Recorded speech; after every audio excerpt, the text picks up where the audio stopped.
Hey, everybody. Welcome back to the Ruralpreneur Podcast. Today, I have a guest with me. His name is Gary Perkins. He's a lifelong entrepreneur, and he's been in business in a few different areas, but I'm not going to go into his story. I'm going to let him tell that. So, Gary, can you go ahead and tell us about yourself? Yes, thank you, Tance, and good morning to everyone. My name's Gary Perkins. I grew up in a very small town of Pineville, Louisiana, and and uh, I had jobs to growing up in high school and college, and I was worked my way through college working in this very successful restaurant in Baton Rouge, and fell in love with the restaurant business. And when I graduated from college, I ended up buying a little 12-seat diner across the street from LSU with one of my coworkers and friends. And that restaurant's still in operation, and my friend Jimmy still owns it. And during the early 80s, the United States had got on the wrong side of the Arabs, and they decided to embargo the United States and not allow us to buy oil from OPEC. So this little town, 75 miles east of Baton Rouge, was an oil town. It's called Lafayette, Louisiana, and that town just exploded. So I sold my share to my partner, Jimmy, and I moved to Lafayette and started a business there. And it was a restaurant equipment and supply business. And there was just money in the street. Every time you walked into the bank, your loan officer asked you how much money you would like. And it was just stunning how much business was going on in that town. And I was 27 years old, and I thought I was the smartest thing in the world. And we were just borrowing money and growing like it was going out of style. And then all of a sudden we patched up with the Arabs, and they started selling oil to us. And when they embargoed us, the price of oil went from $4 to $44. And so the oil companies were getting incredibly rich in Lafayette. And then it went back to $4. And so we all went out of business. And every shopping center in Lafayette was for sale. Every business had a for sale sign. It was pretty rough on young entrepreneurs that had a lot of debt and not a lot of cash, because we didn't need cash. The banks would give it to us every time we walked in the door, So we went bankrupt and unwound that thing. And so I had seen these little double drive-through restaurants. There was one in Baton Rouge called Fast Track, and so there was a doctor in Baton Rouge owned those Fast Tracks, and I thought that was a great opportunity. You could build a building for $30,000 that would do, $60,000, $70,000 a month in sales back in 1980s numbers. And it was a great return on your investment. I went around trying to borrow money at the banks. It wasn't boom times anymore. I couldn't do that. And I couldn't find any investors that would trust me. So I went to work for him. And he was a doctor. I got an appointment like I was sick. I went in and said, "Hey, I hear you're doing these Fast Tracks." And he recognized me from the restaurant I'd been managing and hired me and sent me to Alexandria to open 5 of them. And so I got to Alexandria and got 2 open, and I found a little rundown liquor store deli that even I could afford. And I bought that and turned it into a neighborhood restaurant. And it became a big success. And then we bought another restaurant in town. And so that was kind of the cash cow that allowed us to get into real estate. And we had some group homes. And then we decided to sell those and go do something else. And about that time, there still is a big nonprofit here called the Rapides Foundation, and they were starting an entrepreneurial training program. and nobody was using the word entrepreneur in 2006, and so they knew I had sold these businesses, so they got in touch with me and said, "Would you like to come do this with us?" And I said, "No idea what that means. I've never had any formal training, And they said, "Great, we're going to work on this and figure it out together." So I said, "Okay, I'll do it for 2 years," and so we did. We went to conferences and trainings, and we figured out a way to train entrepreneurs, and we got started, and we had some early success, and so it was going to be a 5-year program for them. They liked it. They are still doing it, and I'm still coaching with them. So, Wow. and during that time, I still would start businesses, and we currently own a pizza operation in Alexandria, and we're still in the real estate with apartments. And so it's just, we've had some successes and we've had some catastrophic failures, but every entrepreneur I know has got the same story. So Yeah. No, I hear you. yeah. That's a long journey with a lot of ups and downs. I think most entrepreneurs can probably relate to that. I actually posted an article yesterday about resilience and how, the harder you pull back on that rubber band, the further that it's going to throw the object when you release. And Mm-hmm. so resilience is the same way, and I think that, we just have to learn how to pick ourselves back up and keep moving forward, even in difficult times. Right. Um, I know that's a great story. So you currently own your pizza restaurant in Alexandria. I'm actually familiar with it because I've eaten there multiple times, but also if you do a little Google search, when we were looking earlier, it's the #1 rated pizza restaurant in that city on 7 different websites. You can't find a better place in the area. So, I mean, kudos to your success there. It's a testament to, like you said, years of experience and trial and error and learning lessons from previous business ventures that you've been able to apply to this one and create a huge success with it. So congrats on that for sure. Now your work helping other entrepreneurs in the area, I've also been involved with that. You've helped me, you've coached me and mentored me on quite a few things for a number of years now. And what I love about it is you're working in an area that is comprised of a lot of small towns and rural communities. And what the investment that both the Rapides Foundation and then obviously all of you guys working and being a part of that, and you've created a really strong economy in the area, in the Alexandria Pineville area there because of this investment and this, taking the time to work with small business owners in these communities that often feel left behind and isolated and that they don't have the resources that they need to grow their businesses. And that's the whole reason that I really wanted to get into doing the Ruralpreneur and this podcast and website and all of that is because I want to, model that and almost help small town business owners and rural business owners all across the country.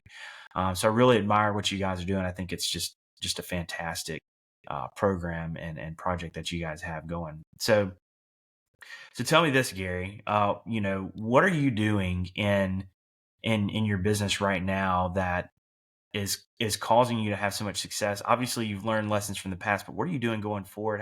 How do you guys year after year continue to find ways to grow your business, to climb atop the rankings of the pizza restaurants in the area? What's some of that stuff that you're doing that you're applying today?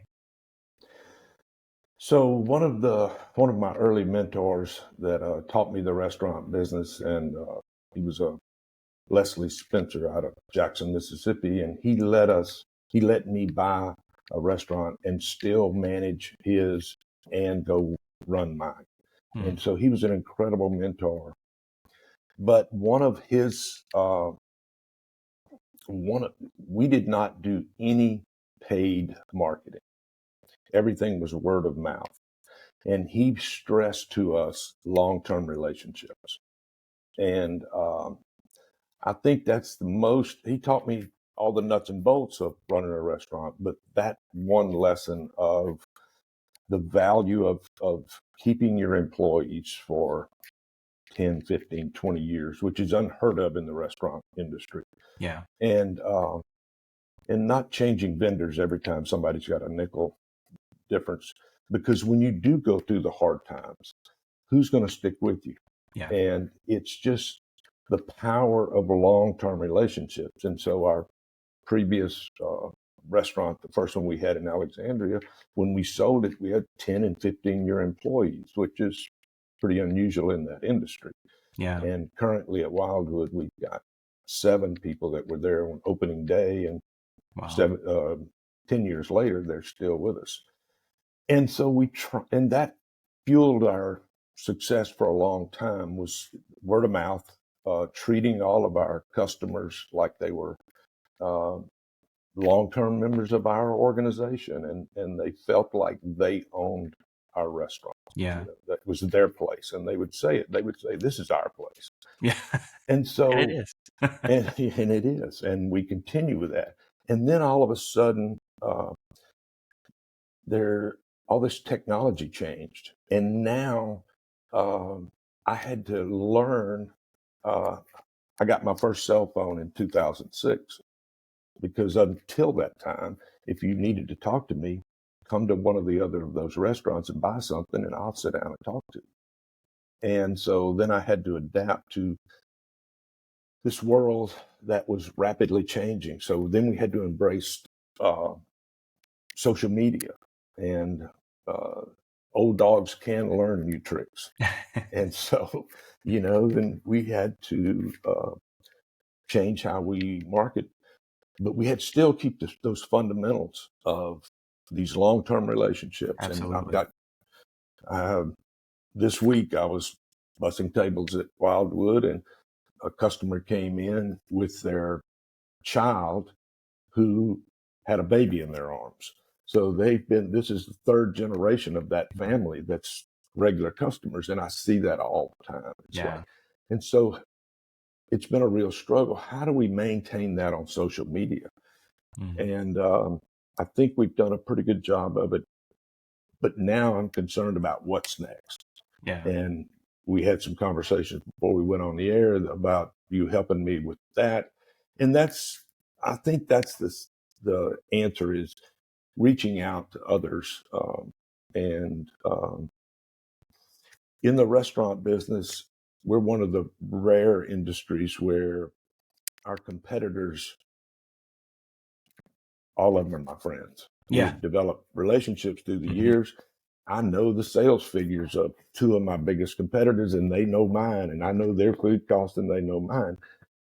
My competitors are not the problem. My limitations are.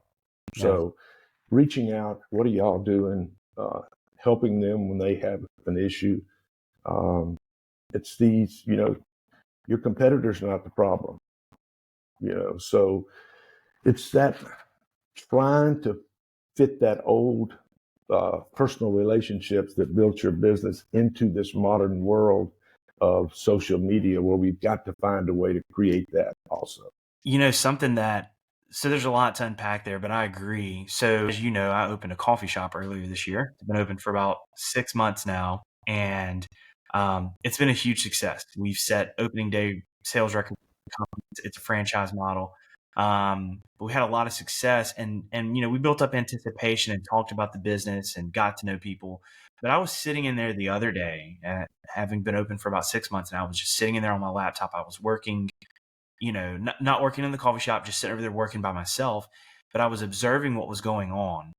And we're starting to get to that point now, after having been open for about 6 months, that I noticed these individuals steadily coming in and going out, coming through the drive through, having these genuine conversations with the baristas that work in there.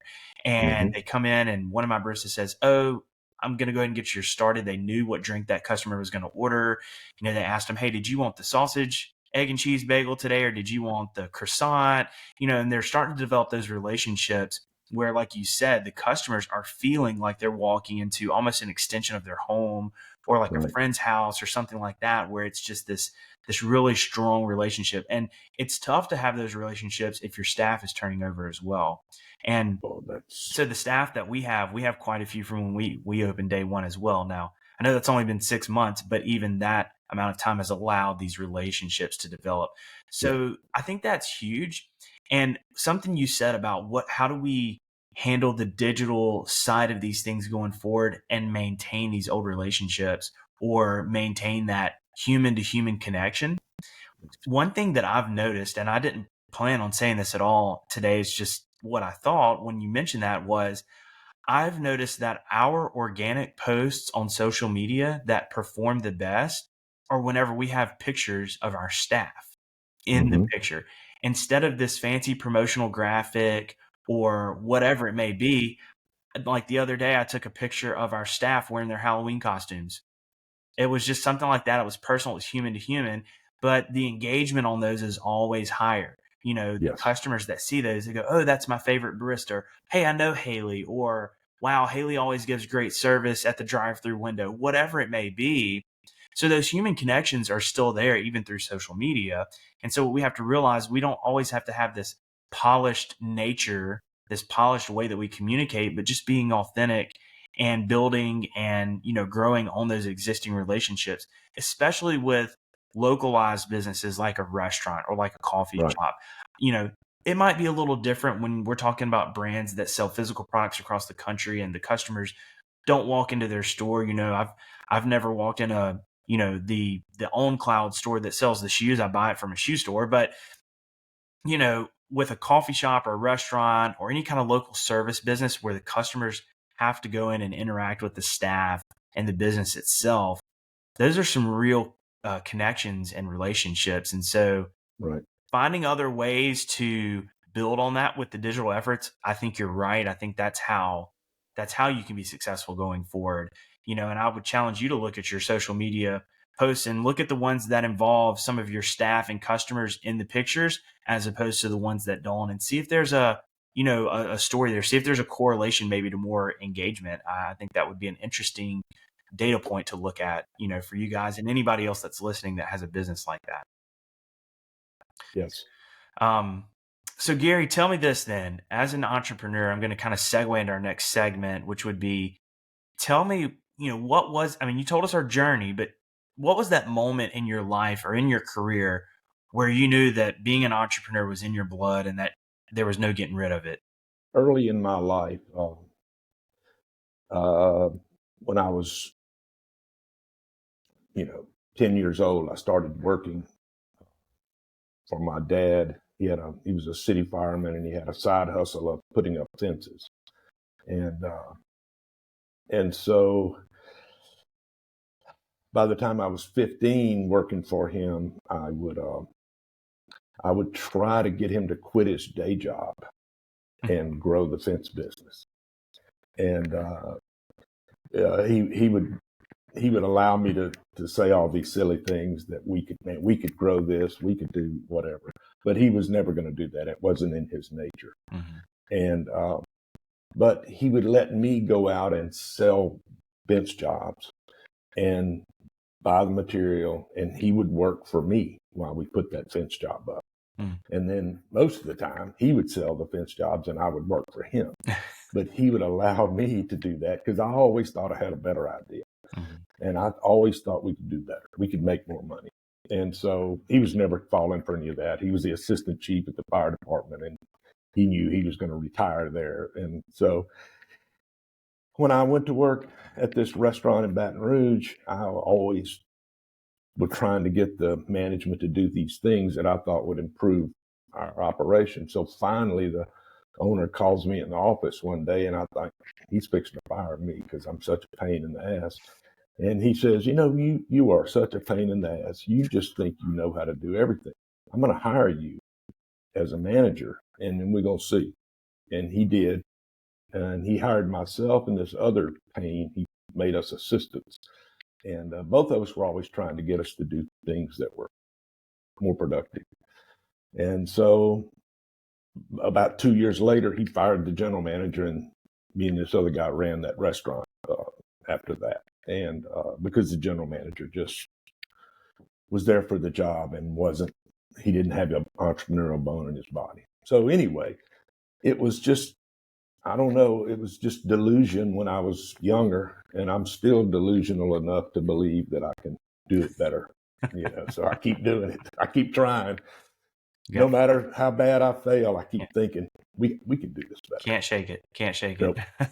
No. So tell me this then, as we kind of go into the last segment, which would be I always ask guests, what is kind of one mindset tactic that you implement around growth or marketing, ways to grow your business, but something that you implement not with a paid tool or something that you purchase or paid ads, but a mindset that you've always carried with you that helps you, kind of look forward and grow your business, and something that maybe some of the listeners might could apply in their businesses. Well, unfortunately, I've already gone over that a little. It's this long-term relationship mindset, Mm, and uh, and allowing my uh, good employees, that core group that have been with us from the beginning, and is allowing them to have some input into it.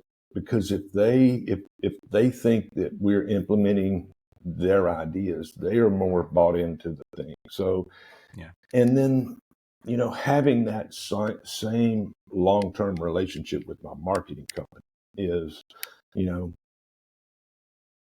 is just trying what they're trying to do, but also just treating them like partners. Just because something doesn't work, I'm not changing marketing companies. right, I'm willing to work through, uh, as long as we're on a trajectory that's success.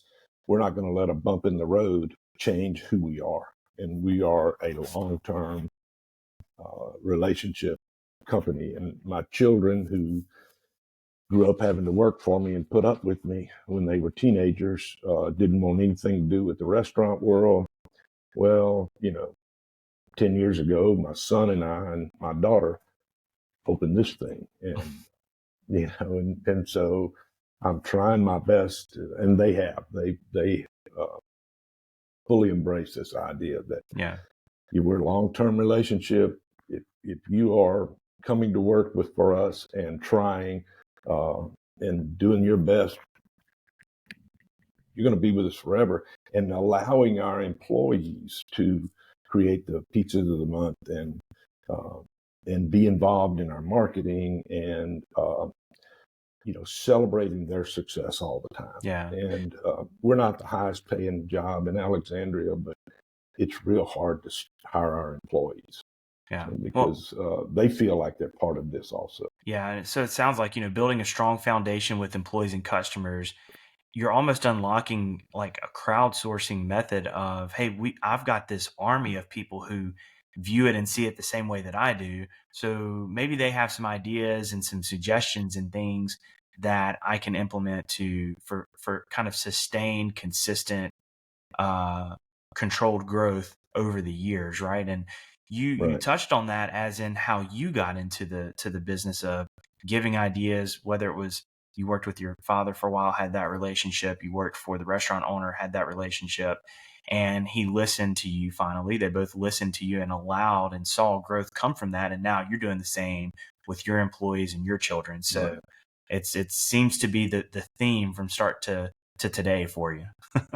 And I have a strong belief there are no self-made entrepreneurs. There are no self-made business Absolutely people. not. We all learn from great mentors, and I had incredible mentors in my life. And my business partner for about 20 years was a veterinarian that I had worked for growing up, and he and I bought and developed Spirits Food and Friends and Lee J's on the Levee. We developed two great restaurants, and we had a great relationship. And he was a great mentor, and he was another long term guy. He just, everything about him was long term Yeah. relationships, and so we were a great fit. Yeah. Wow. Well, that's a great story, Gary. You have anything else you want to share before we wrap up? Just never quit. You know, I'm 70 years old, and I think I got another 10, 15 years in me. And There you go.